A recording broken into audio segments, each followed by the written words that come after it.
Hello, everyone. Good evening. I'm Spencer Martin. Welcome to Bites and Basketball with the Maine Celtics, presented by $3 Deweys.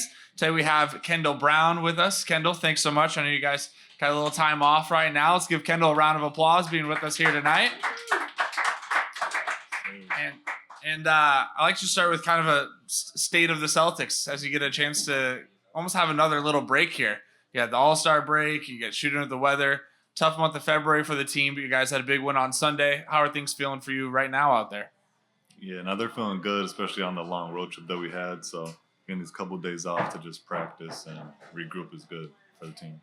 Well, what do you think you guys are, focusing on the most right now in that win over Windy City? It was 9 guys scoring 9 points or more. When you guys are playing like that, it seems like it really mimics the style that you like to play. A lot of transition baskets, everyone getting involved. You said everyone likes to see everyone else succeed. So how do you, make this playoff push now? Yeah, just staying consistent with what we've been doing. The couple of losses, it hurt, but we just got to go back to what we've been doing in the beginning of the year and stick to that. You have experience. You've been doing this. You were drafted in 2022 after that year at Baylor. You've been on some two-way contracts. You've been on standard deals. But let's start at Baylor. You're the first player in program history to be a preseason freshman of the year. You had 43 dunks that season, which doesn't surprise us here in Maine. You said that was the most in Division I for a non-big, and we already got a little smile just talking about it. What is it about dunking in that part of your game that seems to just always been a major aspect of your game on the floor? Yeah, I didn't really even dunk like that growing up, but I guess as I got older through high school, just my athleticism just did a lot for me, and that just came out of it. How old were you when you first dunked? Maybe in 7th grade, so what is that, 13, 14? Yeah. I think that was the youngest on the team when we asked guys, though. Yeah. I tried it in a game, my first dunk, and I got rim stuffed. I was in 8th grade playing JV. I got rim stuffed, and everyone was laughing and stuff like that, so it was pretty embarrassing, but I think you had one this year, and I thought the sky was falling. I was like, we got to check on all kinds. We got to check the rim because I'm not blaming you when that happened. We got to delete that footage. It doesn't exist anymore. Don't worry. We're all about putting you up. You guys got a lot of high flyers on this team right now. With Keon obviously coming back, you still got that NBA Combine vertical. Just came out of All-Star Weekend. What would if you had to do a dunk contest among the Maine Celtics? Who are the 3 guys in it? Probably you, Keon. Who else probably has Haas. something in there? Probably Haas. Haas? Yeah, probably Haas. All right. You still coming out on top in that? Yeah. I got some stuff. Haas has really lit it up the last couple of weeks. Yeah, he's been doing really good. Yeah. So you're at Baylor, and then you get drafted in the 2nd round. 2022, you get drafted by the Timberwolves. You're originally from Minnesota, and you kind of got introduced to the business of basketball immediately, kind of that wonky draft night where you end up with Indiana on a draft night trade. What are the highs and lows emotionally of that night where you're like, am I really staying at home in the NBA? And then quickly you're learning, I'm getting on a plane and going to Indiana.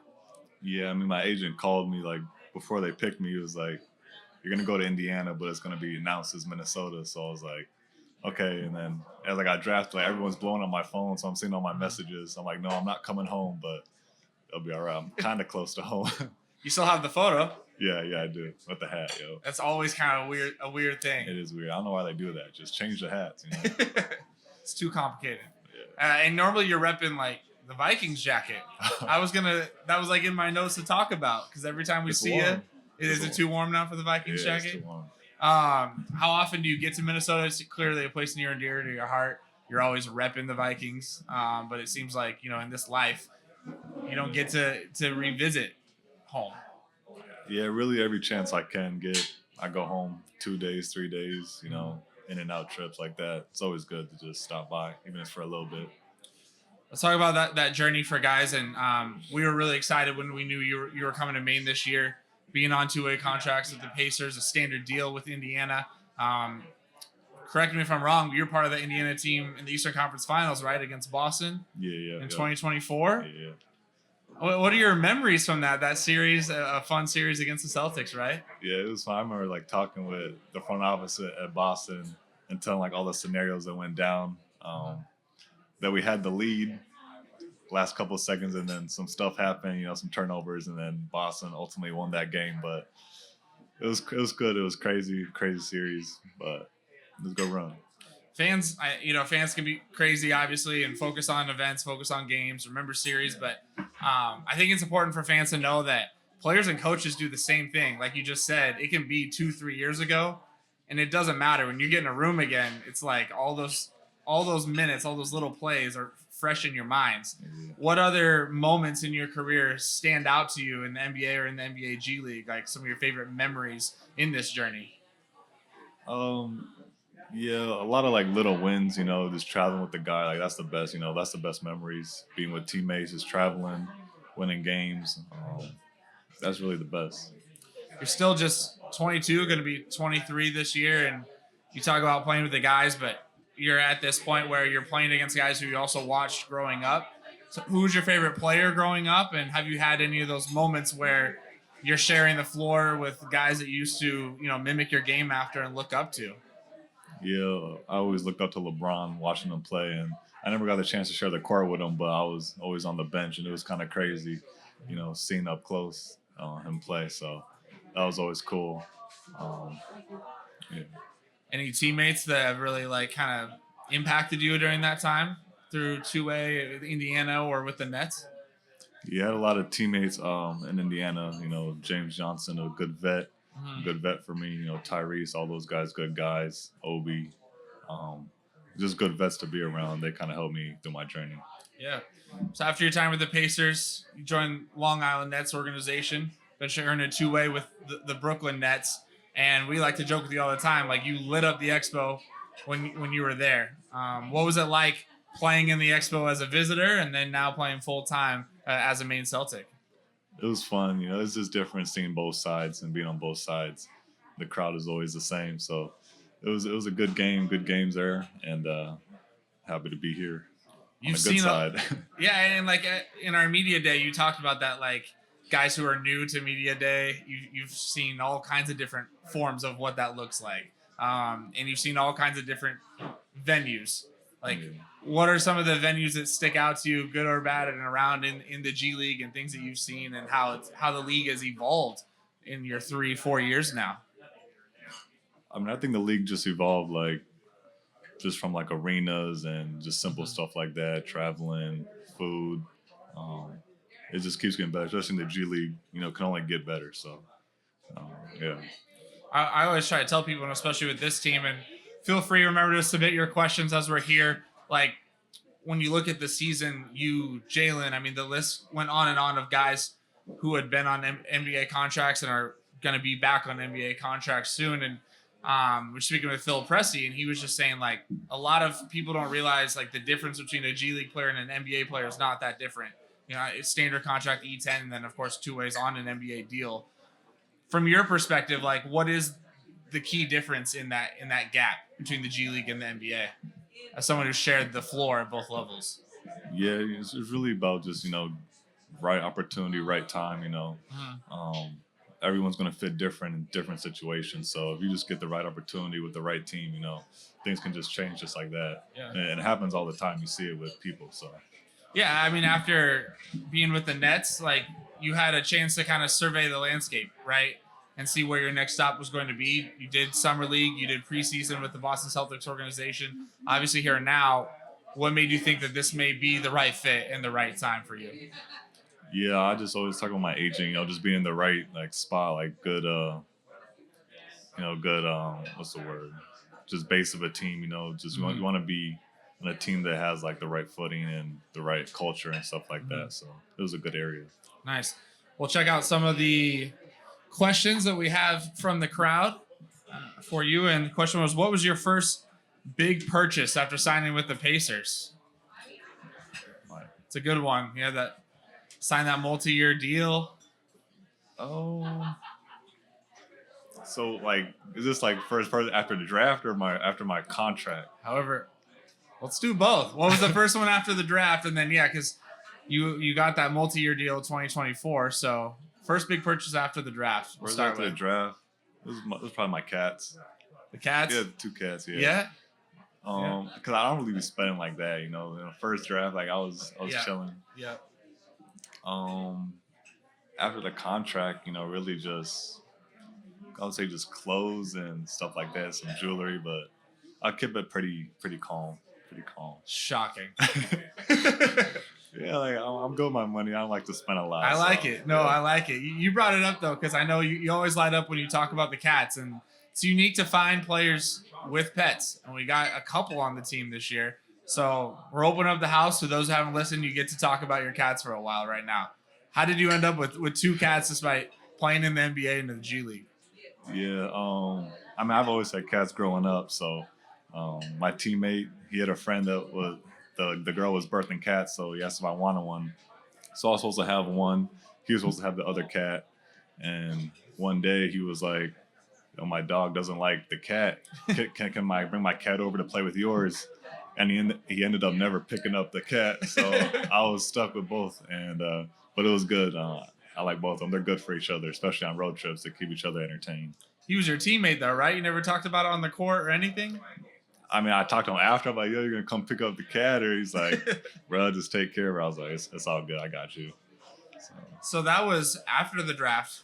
Yeah. So you've now, through Indiana, through Long Island, Brooklyn, Maine, these are pretty well-traveled cats, man. Yeah, they're pretty disciplined.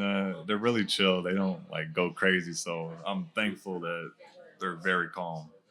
What do you do for these long road trips like we're talking about? I mean, they can be good for like 4 or 5 days, but on their own, they got all automatic stuff. But for the longer ones, I have someone just come check in on them. Yeah. Yeah, just pay attention to them, clean their litter box, and then that's it. So not a dog guy? I'm a dog, but I'm just never home enough to. You said I'm a dog. No, I'm a dog guy. I'm just never home enough to take care of them. Yeah, it's tough. That's awesome, man. Let's get to the next question. What are the chances that you will play? This is a tough one. You're gonna say play for Maine next season, and as I'm sure you'll quickly say, like things change all the time. You don't know what's coming up next. Yeah, but how would you describe your time spent in Maine? It was great. I'm blessed. Blessed to be able to play a game. All glory to God. Just to be able to play and do what I love. Someone asked, who's the funniest teammate on the Maine Celtics? Funniest teammate. I can go with Haas, go with Keon, but the funniest is not a teammate. It's one of the staff members, Jarrett Cruz. He might be number 1. Yeah. Okay. Shout out to Jarrett. You brought up Keon, and I brought him up in terms of like you guys both being high flyers out there. He was out since December. What's it been like having Keon back out, and how can you guys kind of share some of your experiences literally in the NBA and also with the same organization in Brooklyn? Yeah, it's always just good to have another guy who's been through the same situation. Pretty much, we've been through the same like pathway too. So yeah, he knows what he's doing, and it's just good to have someone with that type of leadership. Yeah. One of the fans in the crowd. So, what's been one of your most favorite experiences or memory playing here in Portland? And actually, what's your least favorite experience as well? My favorite, it was one game we were down by a lot, and we made like a couple plays. They were diving on the ball. I forgot which game it was, but then the crowd got really loud, and we came back to win that game, and it was just a good overall moment. Yeah. Least favorite, I don't really have least favorite moment here, but it's all been good. And he asked, how does your experience with the Maine Celtics compare to other NBA and G League teams you've played with? And maybe we'll focus on the G League and organizationally. And I would ask like that synergy with Boston in terms of X's and O's, in terms of culture. How is that synergy maybe compared to other organizations you've been with? Yeah, it's definitely great. Each organization is different, but here, it's very well like compatible with both teams, like Boston and here. Everyone's really connected from up top and down here, so it's really been fun.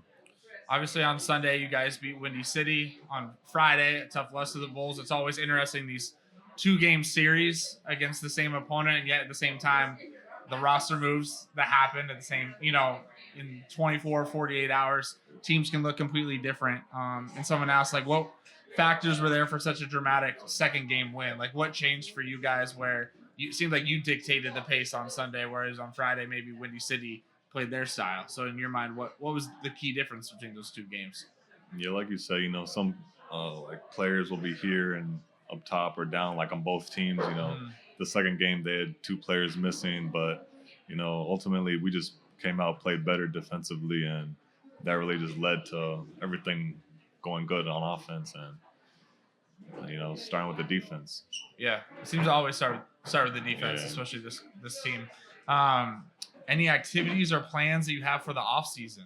How do you like to spend your off season? Well, the past 2 out of 3 off seasons, I've been rehabbing an injury. Right. So, yeah. Knock on wood, hopefully I can have one off season where I'm not rehabbing. So that happens. I want to take a trip, go somewhere nice, chill, relax, and just back home to Minnesota playing basketball, chill. I like to ask guys all the time because everyone wants to get paid to play basketball, right? Like a lot of kids have this dream to play basketball professionally, but what is the hardest part about it? And I'm sure you would say the rehab. Like, you hear that word a lot in terms of the difficulties of rehabbing as a professional athlete, but like, take us inside your mind. What is that process really like, and how difficult is it to spend your whole off season not relaxing and instead just trying to get your body back to where it can be? Yeah, it's really like a whole mental game, especially if you're a young player and you go through the season and then you rehab the off season and then straight into summer league and then straight into training camp and then another season. So it's just, it comes with it. It's part of it. It's what you do for a job. So I'd rather not rehab and have a couple months off, but it is what it is. It's part of it. Yeah, it's part of it. Someone asked, what Celtics player do you think has lied the most about their height? Interesting. It's the first time I've gotten that one. I like it. I don't know who we're taking a shot at, maybe, but I feel like any deceptive heights out there? You're trying to be nice. Yeah. I know he's not here, but me and Steph had some arguments going back and forth about our height. He's like, I'm 6'9". I'm like, but you're not taller than me, and I'm 6'7". So yeah, 6'9" is a stretch because we sat right here together. Yeah. So I don't believe that. Okay, that's a fair. He's on another team now. Yeah. We can take all kinds of shots at him while he's in Texas. Like, that's fair game now. Yeah. That was a good one to pick. I was looking at kind of some of your basketball background, and your dad played professionally overseas. He was a Harlem Globetrotter. What impact did your dad's basketball legacy have on you clearly growing up? I know your brother plays as well. Yeah, it was huge. We put the ball in our hands when we were little, and he was just always like on us just to keep getting better, and because he knew where our potential could go. So just having someone like that to always push you was really a blessing. And you actually left Cotton Grove, Minnesota, right, to go to prep school in Kansas? Yeah. I'm talking about like the business of basketball thrust at you at a young age. Even now, like, what was that like leaving home? You're just in high school in pursuit of your basketball journey. Like, when did you know that this was something you were going to pursue professionally? Because you had to make a lot of tough decisions at a young age. Yeah, I would always see like the top basketball prep schools like Montverde and IMG and stuff like that. And this is like playing at the best competition. So it's like, why not start early, and made that decision to go. And leaving home at 16, we were with a bunch of other guys in the same position. So we all kind of bonded over that, and it wasn't too bad. So obviously you've chosen this. We talked about it as your profession. If you weren't playing basketball, though, what do you think you would try to do career-wise? I would start as like a movie director, make movies. Yeah? Yeah, stuff like that. What kind of movies? Scary movies. Scary movies. Yeah. Describe this is starting to add up with all the calmness. The level, you're not rattled easily, so you like to find. What are some of your favorite scary movies? The cats, it does the jumping. No. I like the Scream series, Okay. Hereditary. There's a bunch that can go on. Hereditary's good. Yeah, there's a bunch. There's an old one I watched an old one a while ago. It's called Sleepaway Camp. Okay. That was creepy. How Yeah. old is considered old? When you say an I mean, old movie, It like came. I don't know when it came out, but it was back then. But you gotta watch it. It's actually creepy. Like okay. And you got a new Scream movie coming out, yeah, I seen that. so it's making a little comeback. Yeah. I know the answer a little bit, but to share like what kind of music do you like to listen to, and off the court and then pregame, what gets you going? I like chill music. I listen to Kanye. But just like mellow chill music, stuff like that. What motivates you the most right now in your career? Because like you talked about the grind, you talked about rehabbing to get back to this moment, being somewhere far from home, like kind of coming off the dog days of the season. Like what motivates you every time, not just hit the floor for a game, but when you have these stretches for practice as well? Yeah, ultimately just coming down to just always getting better every day. Someone else is doing the same thing, so every day you just got to find something to get better. And if you're not, then someone else is. You got to have every opportunity to be able to play because you never know when it's going to be gone. So, has there been anyone on the team this year that has kind of helped you in that mission more so? I mean, you have two-way guys like Ron, who's been around the same time as you 4 seasons. We talked about Jalen, Keon, like who are maybe guys among your peers that you share that mission with that have helped you get better every day? Yeah, a lot of everyone, pretty much the whole team. We always talk about stuff. It can get tough during the season, so having that camaraderie with everyone, kind of going through the same thing, just keeps everyone going. Cool. Check one out here from the crowd. They want to go the GOAT conversation. Your answers, I think you already mentioned. Who's the GOAT for you? MJ or LeBron? It's got to be LeBron. Yeah? It's got to be LeBron. State your case. I mean, most points. I mean, I know everyone brings up the finals, but you play for that long and you're just that dominant in every category. It's got to be the best, I think it's generational because, like, I'm with you 100%. But nostalgia is a powerful thing. Yeah. And, like, the impact. And, like, we saw NBC do Throwback Night for the broadcast on Tuesday. And, like, Michael Jordan, the NBC, like, all these, it had such an aura around it. Yeah. It's hard to argue against. But yet I say LeBron as well. Yeah. For the same reason. Longevity, all the records, and I know that was like one of your guys growing up. Do you ever watch the NBA casually? It's another one I like to ask guys because it's like your job, but also you've been a fan at one point. Like, what's that dynamic like for you? Yeah, I like to watch. I have the Game Pass app, so I always tune in. I got a lot of friends on a lot of teams, so I'm always tuning in to check out, see how they're doing. And so naturally, I'm just always watching it. Everyone's got like their favorite team, and then they got like the League Pass watch. So who are some of the teams you like to watch, and some of those guys? I check out Indiana still always, right. OKC, the Bulls, a lot of teams really. Yeah. What do you think about obviously Boston? You're directly connected.